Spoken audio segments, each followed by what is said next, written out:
Top experts. Here's Frank the Bank. All right, Tampa Bay, welcome back to the Business Happy Hour. Man, I hope you guys had a great Christmas, a happy New Year. Unfortunately, you probably heard a couple reruns and maybe a news broadcast or something like that here in the place of the Business Happy Hour over the last 10 years. On the air here, right here with iHeartRadio, iHeartMedia, WFLA. I don't know what they call it, something different every week, but we love being here, part of the family.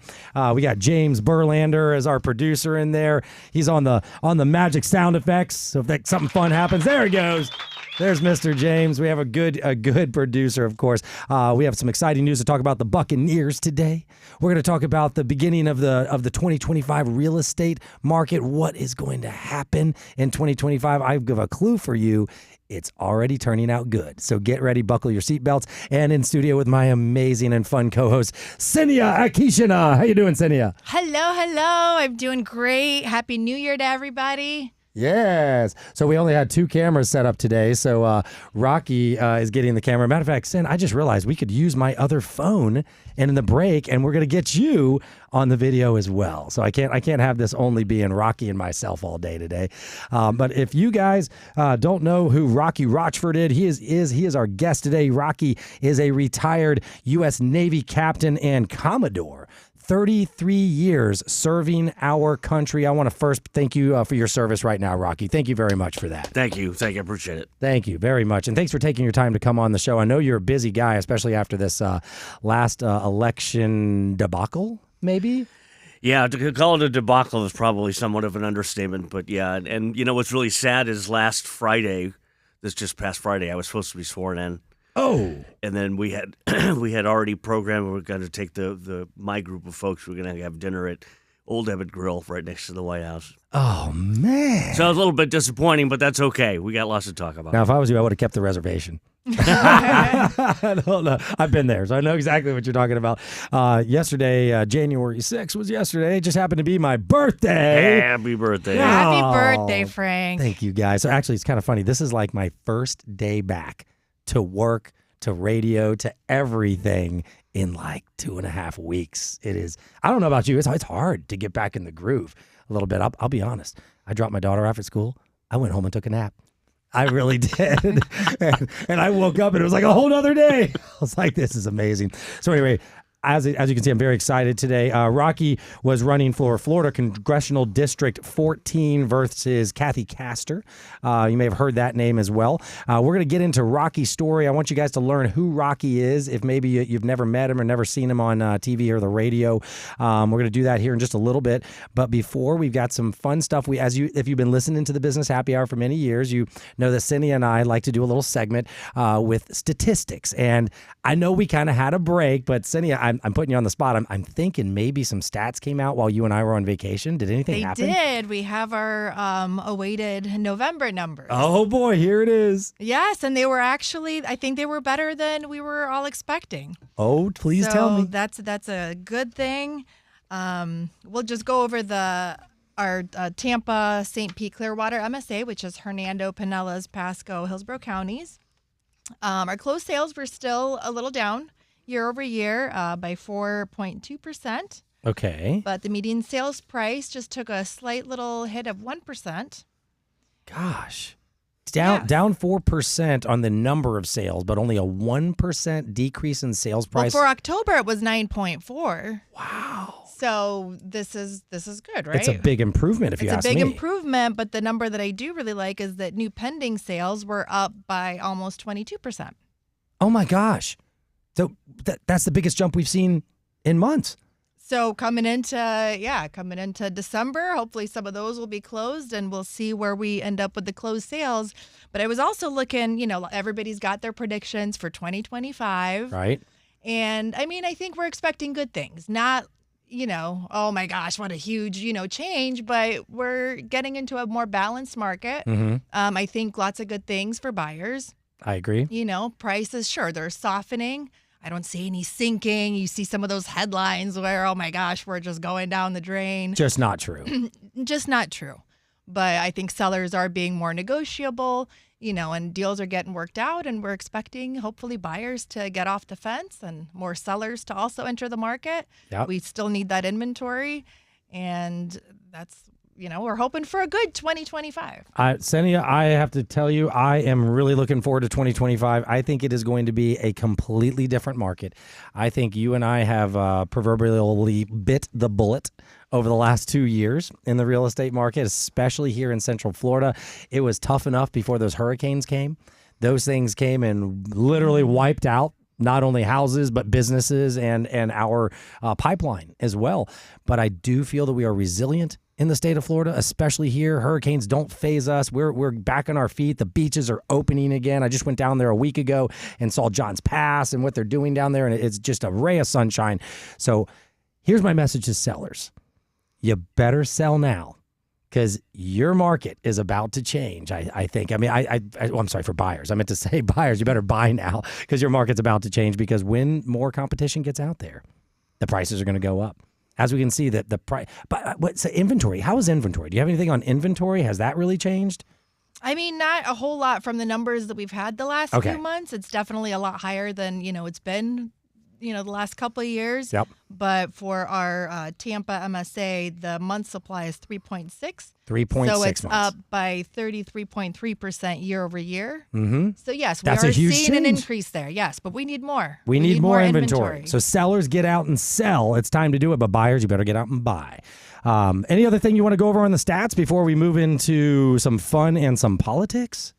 I did pull an article that I guess, with predictions, and this was from GTAR, Okay. or it's GTR now, or Tampa Realtor Association. And yeah, I mean, the predictions are good. They're predicting just a more balanced market in 2025, which I think is good for both, sellers and buyers. Because usually sellers, I mean, they're going to buy too. So They are. I do want sellers to think of this in terms of don't wait around for something a little bit better in your favor, those multiple offers to come back. Right. Because you're buying in this market too. You got to live somewhere. Now, what if they need to get in touch with you, Senia? What are they going to do? Well, they're going to call me at 813-755-REAL. That's it. And the one change I told you I'm going to make, since Rosa is not with us, I'm going to use my old website. Well, I've still had it. Yeah. But just individual. It's tamparealestate.pro. That's very easy. TampaRealEstate.pro. Yep. All right, so that's what we're going to remember from now on is TampaRealEstate.pro. And don't forget, if you forget TampaRealEstate.pro, just go to 813-MORTGAGE or contact frankthebank.com. Whatever's easiest for you to remember. You can tell me to get you in touch with Senia. I will do that right away. She'll do the same for me. We work as a team over here, and we want you to work with Mahara and Associates. They are one of the top real estate teams in all of Tampa Bay area. Ray Mahara has built a family-owned company over the years, much like I built Lincoln Lending Group, and I really encourage you to give them a shot over at Mahara and Associates by going to TampaRealtor.pro. Did I say it right? We're going to get this. No, TampaRealEstate.pro. So Tampa Real Estate Pro, just remember the dot. It's one of those extensions instead of the .com. TampaRealEstate.pro. Now it's not .pro.com. TampaRealEstate.pro. Yep. That's what you're going to see. I'll get it right after like the fifth or sixth time. It only took me a week to get her name right. So, oh man. So thank you, Senia. That's always wonderful. Thank you for the stats. Let's talk here. We've got a couple minutes left. Rocky, are you from Tampa by chance? So my wife and I have been residents in Hillsborough County for almost 40 years. Oh, well, then you are definitely from Tampa then. We're just going to say it like that. How about this? Let me ask you a different question. Are you a Bucs fan? Big. All right. So did you see the game? Bigly. Did you? Yeah, exactly. Did you see the game Sunday? Oh, I wouldn't miss it for the world. How about the ending, with Mike Evans? Amazing that he would. It was kind of. I think everybody was wondering: now they've won the game? Yep. Are they to kneel down, or are they going to actually let him get those last 10 yards or 15 yards, whatever it was he needed? Are they going to actually do something? And I was so excited to see them line up and then throw him the ball and let him get his. Unreal. Yeah. And it wasn't even a gimme. It wasn't. Senia, did you watch it by chance? Did your husband make you watch it? No. I watched the Vikings game, which. That did not turn out. Well, might have turned out for us because now we're playing the Washington Redskins. Sorry, I'm not going to call them the Commanders or whatever they're called, or the football team. But Rocky and I watched the ending of that Bucs game, and this came down to a couple things. It was Mike Evans to tie Jerry Rice's record, if I remember correctly, for the most 11 consecutive 1,000-yard seasons. He was like 4.5 yards short. Like Rocky said, they had already won the game, and they could have easily taken a knee would have play off, no problem. But they took a chance. And my brother-in-law is really big into sports. He's down in Miami, and he called me afterwards, and he brought up a really good point. He said, this isn't about the money, because Mike did get a $3 million bonus for that, which is crazy. That one catch got him $3 million. But he got into the Hall of Fame, basically, from this. He got into the record books. And what my brother said is, he said, what was more important is what the other players in the league saw happen. They saw the organization get behind one of their veteran players. They saw the organization help that guy get that record and make that bonus when any other organization could have been selfish and said, no, Mayfield, you're taking a knee. We're going into the playoffs. Yeah, I mean, the risk was they could have lost the game. I mean, kind of an unlikely event because they were down 8, but, could have happened. Yeah. Absolutely could have happened. Could have been a pick 6. Yeah. I mean, Evans could have twisted. I mean, look at what happened in the game where we lost Evans and Godwin. Right? And some could argue we should never have done that. But anyway, point is, congratulations to the Buccaneers. You're going to be playing the Redskins this Sunday night at 8 p.m., which is tonight if you're listening to our Sunday morning show, and it's Sunday if you're watching us right now. Like and share. When we get back from the commercial, we're going to learn all about who Rocky Rochford really is, where he's from. We know he has a decorated career in the military as a Navy captain and Commodore for 33 years. We know he is running for office, but I want to get to know the man, and then we're going to talk about what happened in this election, Rocky, because from what I understand, it was a little different than what we expected. So I'll let you hold to that because we only got 10 seconds. Rocky's like, I'm ready to go. In just a second, we'll be back on the Business Happy Hour with Cinia from Mahar & Associates and yours truly, Frank the Bank from Lincoln Lending Group. Stay tuned. 1 minute, he says. How's that for you? That was fun. Good begin. You one of the things that you started talking about was the real estate market. Mm-hmm. Well, you got to know that part of my platform, because the housing market, which is being bought up by corporations and hedge funds, needs to stop. That's my opinion. Yeah, that they are controlling the housing market instead of buyers and sellers. Yep, and they need to get out of that business. And there is a bill up in Congress that says you must sell and get out of that business. Corporations get out, but it's stalled. You mentioned this to me actually when we met, where I'm like, okay, there's a real estate topic why there. Don't we it's going to be one of my right into that because we'll kind of come out of you want to mention that when sure. Let's mention it on the air as soon as we come back from break. I'll reintroduce you, or actually, you introduce Rocky off the break, and then you can bring up, say, Rocky, you had mentioned something to me real estate related that when we first met, something like that, and let you go into that, and then we'll just be like, all right, Rocky, I'll bring us back and be like, tell us who you are, man.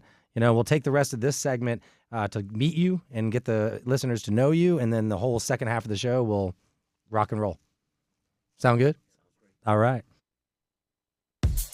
Now we're back with some serious real estate and business talk with 3 of Tampa Bay's top experts. Your host of the Business Happy Hour, Frank the Bank Cotto, Rosa Vahidi, and Cinia Akishna.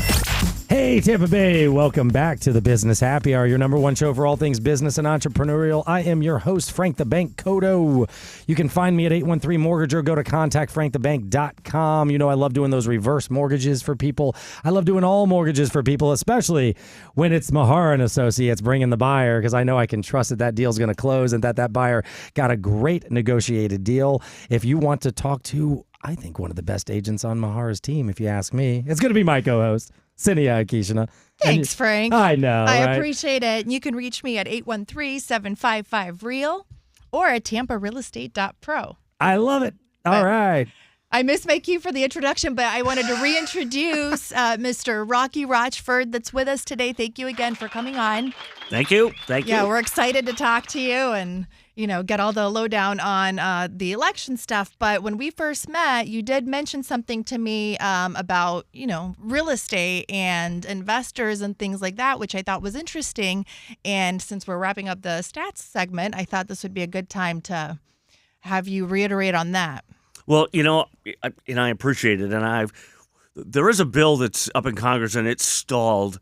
What that bill says is that if you look at what's happening today, corporations and hedge funds are buying up as many houses as they can get, and what they don't do is they don't turn them around. What they do is they rent them out. Right. So they are controlling not only the housing market, but the rental market as well. And I think that's bad for Mr. and Mrs. America out there.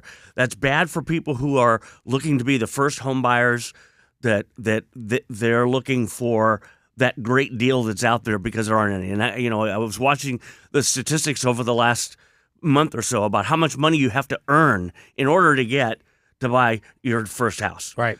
And that's just a travesty. And of course the government stepping in to do certain things is bad. Like, we're going to give everybody $50,000 as well, where does that $50,000 come from? Well, it comes from taxpayers. Right. So you're playing a game with the money, but that doesn't help anything. What helps is get corporations out of the housing market and let them, if they want to buy rental properties, big properties, by all means, but stay out of the single family home business. What do you think, So Sen? that's the essence of this bill, is that they're just trying to stop that activity altogether? Yes. Okay. And I did hear actually something very similar. Remember when RFK Jr. was the keynote speaker at the event I went to? Yep. He did say something similar to that effect, which, in our business, I do think that people right now, especially ones they can't buy, they do have to rent. Yeah. So because of the cost of homes and to get, a lot of people hear the word BlackRock, Blackstone, like, some of these other Bain, they hear these giant hedge fund and private investment firms and whatnot. And you hear the word, but you don't associate to what it is. But that is what Rocky's talking about. He's talking about these giant corporations buying up the real estate, holding it, renting it. Now they're controlling the actual rental market. They're controlling what all of you pay. And when you have one entity or just a few entities owning that much, they truly set the market. It is not the same as Cindy and I going out and buying a rental property and based on her, experience and whatnot, setting a price, me doing what I need based on my needs. No, it's across the board. And I think it's dangerous. So I agree with you. Yeah, in the Tampa Bay market is expected by 2030 that there'll be over 30% of the market owned by corporations. Houses. I mean, that's the statistic that we saw as we were building. I've been working with a lot of folks in the Sulphur Spring area because, to me, one of the biggest failures of our society is that if you can't take care of those most in need, then you have failed as a society. Right. So I'm a big fan. So we had this woman who has a brother that was disabled, needed help, went to the county and said, hey, I need help with taking care of him. And they said, you have too much equity in your house. So she sold it to a corporation. Now, her mortgage payment was like $475 a month. Oh. Right? And turned around and rented it back to her at $1,200. Oh, my gosh. She couldn't afford it on the street. Yeah. Her and her disabled brother were both now living on the street. And so we were able to help them and get them into some of these places that will help you get back on your feet and all that. But that's just a perfect example of why this is a bad thing. Yeah, I agree. It is a terrible thing across the board. And this is why, by the way, guys, that it's not just the national elections that make a difference. You need to elect local officials to affect things. Like Rocky knows that over the next so many years, we're going to, what are they saying, 30% of this market's going to be right here. Well, we have to have good officials who are looking out for us right here. And then it flows, obviously downhill in the right direction. Rocky, we have a few minutes left in this segment. I'd like to take that because I know we have a lot to talk about regarding what happened in your election. There's a big story to it. There's a fight. I've got a couple questions from some sides I've heard about. Tell us a little bit about you over the next couple minutes. Like, who are you? Where do you come from, Rocky? Well, I didn't come from any of those UFOs that are flying around. Oh, man, we still don't know where those came from. No, we're trying to figure that one out. But so I grew up just south of Boston in a little town called Situate, Massachusetts, Kennedy country. Yep. So I am a fan. I'm a Republican, but I am a fan of RFK Jr. I think that his conservative values shine through when they're needed to. I don't agree with everything that he says, but I do agree with a lot that he says, and I am so excited that Trump brought him on board. Yeah, me too. So I went to the Merchant Marine Academy in Massachusetts, Mass Maritime Academy, and graduated there. Went into the Navy, and spent 33 and a half years in the Navy. Stationed all over the world, CENTCOM, worked for General Franks. I ran his command center. I ran his Joint Operations Center as a team chief. It's been a long road. So I got out of the Navy, and I retired. And my wife and I have traveled the world, but never saw any of the U.S. So we bought a big RV and we drove the country. Okay. And we had a great time with it. I mean, it was just a wonderful opportunity to see Montana and Dakotas and all that kind of stuff. So I think everybody should do that. That is a great idea. So then I came back. We had enough of that. Sold the RV. Started watching the news and said, "This is crazy. What's going on up in Washington D.C. needs some leadership, needs some help." And I believe that I can provide that. I am the problem solver. This is what I've done my entire career. So I'm excited that I had an opportunity to run for office. I love it. And I love hearing people coming from the private sector saying exactly what you said, is that I see a problem. We need something to fix it. We need some help. We need some leadership. And that's, I believe, what our forefathers intended, is they wanted guys to come out of the woodwork, serve their country, and then go back into the public, into private life. So with that said, we're going to learn all about Rocky's election and what happened there in the 14th Congressional District right here in just a minute when we get back from the Business Happy Hour. Stay tuned. All right. Anything good there? All right. How am I doing? Am I doing all right? Yeah, you're doing great. Great. How do you want me to flow in? Do you want me to just say, Rocky, what happened in the election, basically? I understand that you may or may not have lost to Kathy Castor by what could be a slim or no margin. I hear there's some weird things that happened. So by some counts, I've seen where I won by 10,000 votes, Mm-hmm. and there's a brand new. And I'm only going to touch on it because it's complicated. Because I don't understand it. Yeah. But I'll be able to offer that the margins could be much bigger. Okay. We're just going to let you run. You talk. Cindy and I will jump in with some questions as we understand it. I have the one question I had from a buddy, which I'll try to preempt you a little bit on here. Let's see. There's a B1,000 people. Well, actually, that's let's see, that one's not good. Press for consider condescending. He said some people might say that you did great considering she's a Tampa politics royalty and her district is gerrymandered down the spectrum of liberal voters to St. Pete to Seminole Heights. Do you agree that this maybe is one of the hardest districts to turn red? So that's an easy question. Hard district to flip. No, and I don't agree that it was hard to flip. Okay. Because, I mean, look at what the red did in Hillsborough County. Oh yeah, the whole county. President Scott. Right. Me. Right. And then below that, just keep going red. Right. But then right there, it stopped. Okay. Do you want me to kind of begin with that question in a way? Okay. All right. Got it. I'll just do that, and then I'll say, Rocky, with that question, let's go into what happened, right, and rock and roll.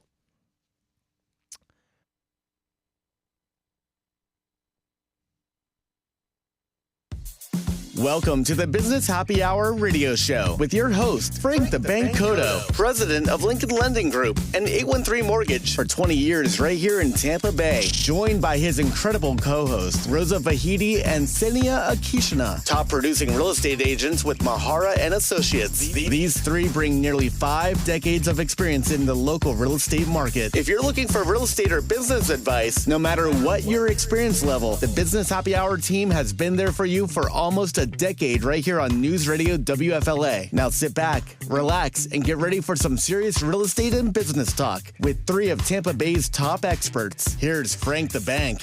All right, Tampa Bay. By the way, Rosa is not with us anymore, but she's here in spirit. Rosa's doing the commercial side. We're going to have her on every once in a while. So Cindy and I promise we will adjust our intro sooner than later because you guys are like, where's Rosa? Where's Rosa? By the way, if you want to reach Senia and you have any real estate related questions on the housing, the market, what you should be doing, Senia can be reached at 813-755-REAL or at tamparealestate.pro. That's at tamparealestate.pro, that new website. And, of course, anything mortgage-related, contact frankthebank.com. You guys, I know you always ask about rates every time I talk, and I never say it. So I just pulled it up just now because I always get blasted afterwards. FHA and VA, guys.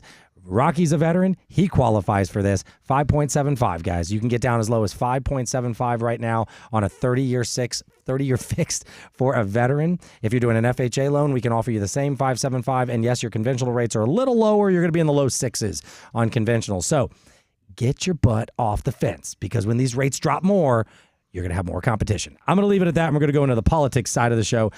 Rochford. I said it. I actually read it, and I still said Rochford. I like Rochford. Rochford ran for Florida Congressional District 14. Very interesting race. Rocky, you were up against Kathy Castor, and one of our friends of the show sent me in a question. I thought it's really not a bad question. I was like, hey man, don't send me any like crazy things. I actually want to have a regular interview with Rocky. He goes, I'd like to ask Rocky. He said, some people might say that you did an absolutely amazing job in the election against Kathy, considering that she is considered sometimes by others as Tampa politics royalty, and her district is gerrymandered down the spectrum of liberal voters from downtown St. Pete to Seminole Heights. Do you agree that this maybe is one of the hardest districts in Florida to turn red? You know, personally, that's a great question, and I would say that no, it's not a difficult thing to do, because we had a grassroots effort. We were very much. My campaign manager, his name is Jaime Arellano, and his dad, same name. His dad was a political prisoner in Nicaragua. He was the voice of Nicaragua for years and years. Spoke out against Sandinistas and Ortega, and they threw him in jail, and he was sentenced to 13 years in prison. He spent 2.5 years in prison, had a heart attack and a stroke, and they said, if you want us to treat you, sign this. And he told them where to go. So I have been an absolute force multiplier for helping and fighting against socialism and communism across this country and where it lives and breathes. Mm-hmm. And so we have, the Latino community has stood with me. And me with them, and we have been fighting very hard, and we had the numbers. Matter of fact, all the statisticians on election day said that Rocky's going to be the one. He's going to flip it, and he's going to win. Look at all the data, mm-hmm. all the data that supported it. So what happened? Why did I lose? Well, that's a good question. So let's start with right after the election. On my way home, I called a good friend of mine. His name is John Siamas, and he was an auditor with the U.S. Navy Department of Defense, and so he's a brilliant mind and has a brilliant auditing mind. So he went and started looking at statistics and data, and what he found is that in order to the absentee ballots, the vote by mail ballots, this is where many of the problems exist. Mm-hmm. There are other problems with the voter rolls. That'll be next. We'll talk about. These are just the two items I wanted to bring up with you. So in order to request a vote by mail ballot, you must provide either the last four of your Social Security number or your driver's license, Florida driver's license number. Got it. And then the county supervisors of election upload that data weekly, how many requested, who requested, and it goes into the Florida database and it's maintained. Okay. So after the election, he went in and he looked at it across the entire state of Florida. I've got a graph here, and I'm sorry you won't be able to see it. Here, I'll try to put it up for you. Go ahead. Okay. So what that graph shows you is that there were only 2 days with these massive anomalies. One was September 9th in Pinellas County. There were 197,000 requests for absentee ballots. Now, yes, that's a lot of ballots, but the problem is that not one of them, I mean zero, provided a Social Security number or a driver's license number. These are called no-no ballots. We named that because they don't have either one. Right. 4 days later, in Miami-Dade County, 242,000 requests for ballots. They were all no-no ballots. And on both of those days, all of those ballots were issued. Now, there's a protection system in place, but the problem with that protection system, we were talking about that before the show, is there's an ON-OFF button, right? Mm-hmm. You can turn it on and off as you want. Right. So that means the controls that control whether or not, because none of those ballots should have been issued because they didn't provide any identification. Wow. So this is the premise. This is the beginning of where our case is. This is irrefutable. This is not our data. This is the data from the state.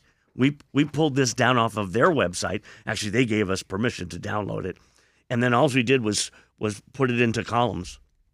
Interesting. So now, why am I doing this? I think this is an important aspect of this because yes, I was upset that I lost the election, but the bottom line here is that all of those who voted for me were disenfranchised. These people who had a constitutional right to vote for whoever they wanted, their votes were squashed by those numbers. Okay. So those are all absentee ballots as well. These are all vote by mail ballots. Right.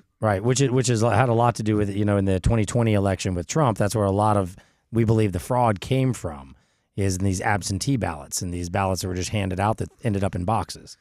That's exactly right. So just to look at the Pinellas County, 197,000 ballots requested. Right. Of those, 163,000 were returned, completed, and counted. Wow. So this is the premise. This is the starting point of the fraud. Now, how many ballots did they say you potentially lost by? So when you combine, so you can't trust any day that a no ballot was issued. Right. Because the controls were in the OFF position. Right, clearly. So you can't trust any of them. So you eliminate that, then you eliminate the which is the next portion of the fraud, which is cloned ballots. When you eliminate all of that, I've seen numbers as low as I won by 10,000 and as high as 100,000. Interesting. Now, what has anybody done about this? So we are. I have a lawyer. His name is Peter Tickton. He was roommates with Trump back at the New York Military Academy when they both attended. Nice. And he's a lawyer here in Florida, and he represents me with our case to the state. We submitted a case to the state for fraud to the 2nd Judicial District, which is up in Tallahassee. Okay. Because District 14 crosses Pinellas and multiple counties. Right. You can't send it to either one of those. You have to send it to Tallahassee. State. Makes sense. Right. So they have this case. What are we going to get out of that? Because they can't overturn a race. Only Congress can do that. Right. So what they're going to do though is we want them to put in writing that this was fraud. Because the intent of this lawsuit is to fix this so it never happens again. Right. So it doesn't happen in 2026. So the second half of this, or do you want to wait till we get into the next? No, you got 2.5 minutes. Let's do it. Okay. So the second half of this is called cloning. Okay. Now, Peter Tickton hired a guy who's very, very smart. Okay. Computer geek off the charts. And he said that they're using NSA level encryption, which from my time in the DOD and for the Navy, I've worked with NSA and I've seen NSA level type things where it's off the chart. Right. So I am not an expert and I don't know all the nuances of this. So when we have someone who's very interested in this, I have to put you in touch with this guy who works for Peter, who can walk you through the entire process. Yep. But what he's done is he's taken all of the voter rolls and he started in New York. Now these are not no ballots. These are people who are registered to vote. And what they're doing is they're cloning you, right? Same name, birthday, same year, dates are different. Interesting. And you'll find in the voter rolls people who were cloned once, twice, 3, 5. I think the most is 9. I've heard. So they clone me, but then how does that work? Then they then your clone votes, and then they delete the clone, and the vote is already set. Because remember now, the ballot doesn't have your name on it. There's no way to go back and say, well, this was your ballot. So to say we'll do a recount, you're going to count crazy. Counting garbage. Yeah, I've never heard that. This is like above my head. I'm over here. I'm like, so how do you even catch that? So his algorithm identifies and red flags people who are cloned. Okay. They can see based on the data they have that this should not be the same, should not be two of these people. Correct. And so there are millions of those people across the country. He has done New York. He has done, and he's not done with Florida yet. Yeah. But the indicators are at least 2 million. Okay, at least 2 million. That first, and we're going to take a break here and go into our last segment. But that first one, this graph. I mean, I like visual things, and I think I think that needs to be answered for. And somebody clearly is going to have to answer for that, and that's why we have attorneys involved in this. When we get back from the break, we're going to have more with Rocky. We're going to ask him a couple other questions, but we're going to find out what other anomalies could have occurred and what would happen if this does get changed at the state level. Right here on the Business Happy Hour with Senia from Ahar & Associates and yours truly, Frank the Bank. We'll be back in just a minute. Man, okay. So that's heavy. Yeah. Where else do you want to go for the last segment? I know you want to talk about the GoFundMe. How do you want to? This last segment is 8 minutes. Okay. So you tell me. So we didn't talk about Hillsborough County. Okay. Because of the attack. So the point is that we don't know who did that. Right. And that was Pinellas. Pinellas and Miami-Dade. Okay. Right? That accounts for, now, you go across the entire election, Mm-hmm. it was 592,000 no ballots. These were just the two big anomaly days. Right. So we don't know if it was a state actor. We don't know if it was another state, like China, Russia. We don't know. So there's no identifiers like on the ballot. I mean, even if there's no name, but there's not like a number to kind of ID it. That's just crazy that can happen. So clearly this is what they call a data dump. So what they did is somehow they opened the aperture and dumped in all of these. Yeah, because if the data. protection was in place, they wouldn't have allowed all that to go in there. But even still, across the entire board, there were 600,000 no ballots issued. And any day one no ballot was issued, you can't trust any of those. So right. So voting is a constitutional right, but an absentee ballot or vote by mail ballot is a privilege, and it was written into the law that way. So what is the? Well, I guess I'll ask you on the air, but what is the plan? How you first get the? I tell you, when we get back, we'll lead it into you if you want to. You want to introduce the segment, or you want me to? You do it. Okay, I'll do it. All right, and then we'll bring him in, Rocky. Where do you want me to prompt you for the next one? Actually, you know what? I'll go in and I'll talk about a GoFundMe, and I'll talk about your website real quick. Okay. And then I'll just say, Rocky, what else do we need to know? Okay. Just gonna leave it like that. What other question did he ask? Let's see. Yeah, because we want to. I'd like to be able to talk about what happens. Yeah. Okay. So what? Well, okay, let's do that. That's a great ending. It's like what? So Rocky, what else do we need to know? Boom. And then one of us you could ask so what's the end game? You know what I mean? What happens, Rocky? What, you could say the so what, whatever. I'm curious if you're also going to run again. Oh, yeah. So however this turns out. You take that. So you do the what happens, and are you going to run again? Okay. Instagram, thanks for tuning in. We're almost done here. It's been a great show with Rocky. All right. Let James do his thing.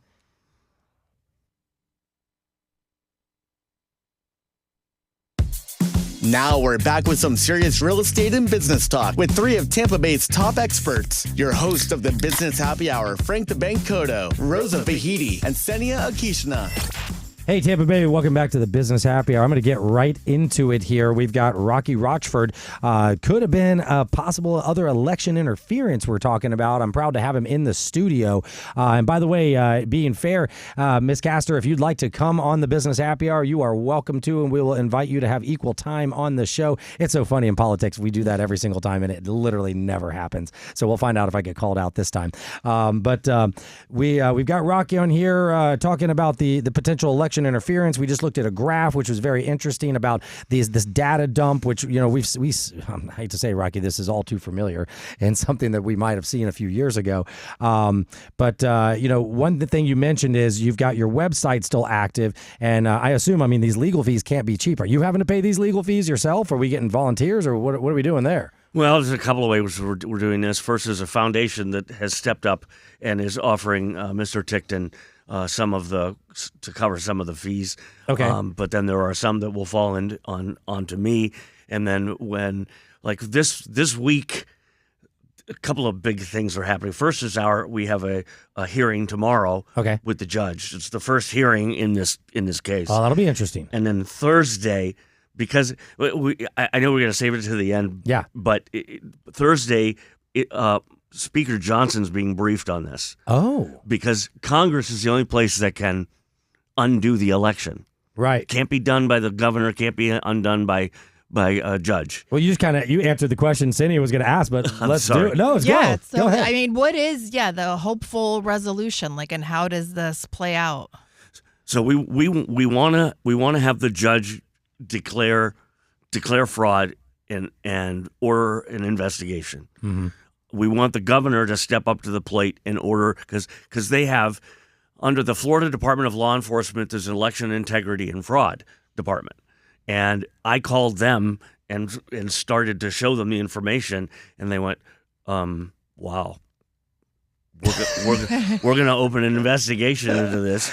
And they did, but I haven't heard anything beyond that. I mean, Right. all I know is they opened an investigation. So the end game it has to get to the U.S. Congress, and that's why Johnson is being briefed on this, because I assume in the end, I mean, we just want justice to prevail. So there's a couple of outs. One is that you look at the fraud and you go, this is clear and evident fraud. Now throw out the election and do a special election. Mm-hmm. Hopefully during the investigation part of this, we can identify who was involved. Right. And if anyone in the Democratic Party was involved, there may not be. They may throw it out and throw people in jail, because I'm pretty sure I've heard that Pam Bondi is very excited about jumping into all of this as well. Okay. Yeah, but Mike Johnson has got to be briefed on this, because this affects the size of the Republican side of the House. Right.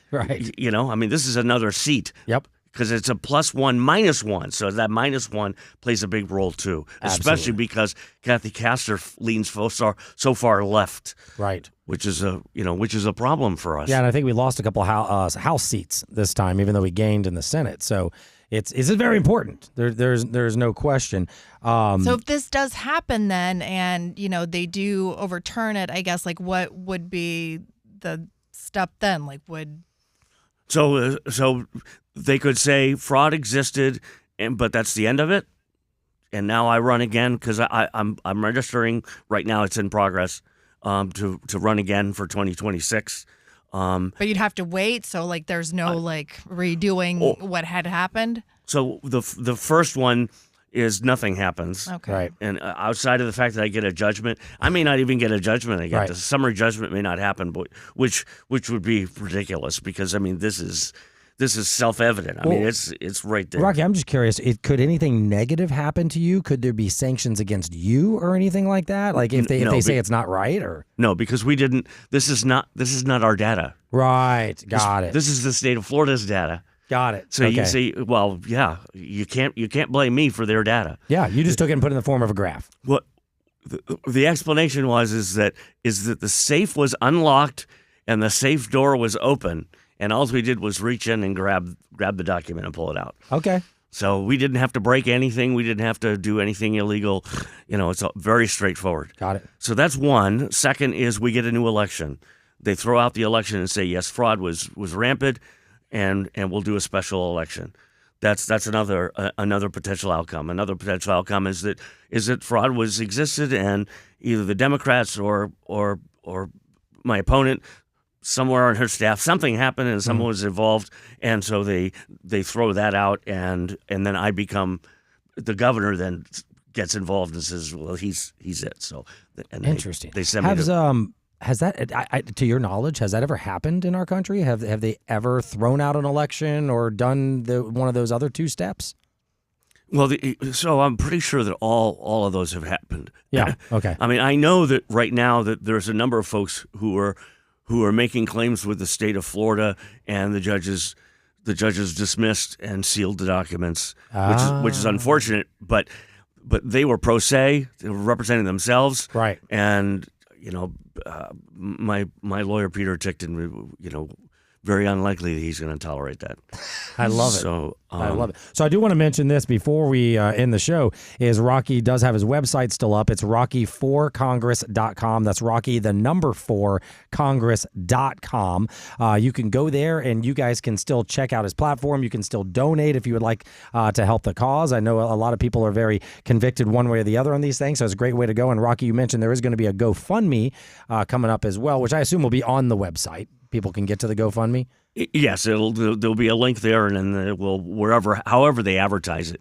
I've never done one before, but so the intent is to anticipate some of the threats that are rumbling around right now.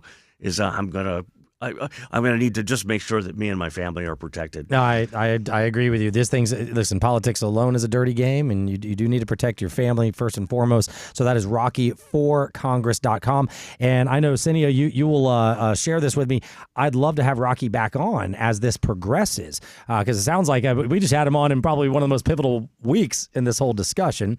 So as things progress, maybe after Johnson picks it up or something, let's definitely have you back on the show. Is there anything you want to leave the listeners with? We've got about a half a minute here. I would just say thank you very much for letting me come on and talk about this. This is obviously, I had no anticipation when I ran. I'm an honest man. I ran an honest campaign. I give back the wrong change at the supermarket. That's just who I am. And when I ran for office, my intent was I'm going to do this because I can be part of the solution and I can help make things better for our community. And to have this happen is just, but I'm focused. We're fighting, and that's what we're doing. We're staying right on it. I love it. Perfect timing. Sen, thanks for being on the show. Thank you. Thanks for bringing Rocky Mr. on. Rocky Rochford. Yes, Yeah. everybody, we'll see you next week on the Business Happy Hour. Stay tuned. All right, Instagram, thank you for listening to us today. It's been a great show with Rocky Rochford right here from the 14th Congressional District. We appreciate you guys tuning in. Please like and share. Send this out to all of your friends. We are going to have Rocky back on. I have a feeling this is not the last time that we have heard about this case. And now that it is going up to our federal level, it's going to be very interesting to follow this. I tell you what, guys, it's hard to argue with data sometimes. Just look at the 2016, 20, and 24 election graphs, and you'll know exactly what I'm talking about. But we're going to get a picture with Rocky here, and Cynthia and I are going to see you guys next week with an... Ooh, do we have a guest for next week, Cynthia? It is... Hold on. It is Illy Stoylova, the owner of X-Force Body, is going to be on here talking about the new year and how to get healthy and in shape, and even talking about capitalism and communism. Very interesting show we're going to have next week. So tune into that. We'll see you then. Have a great week.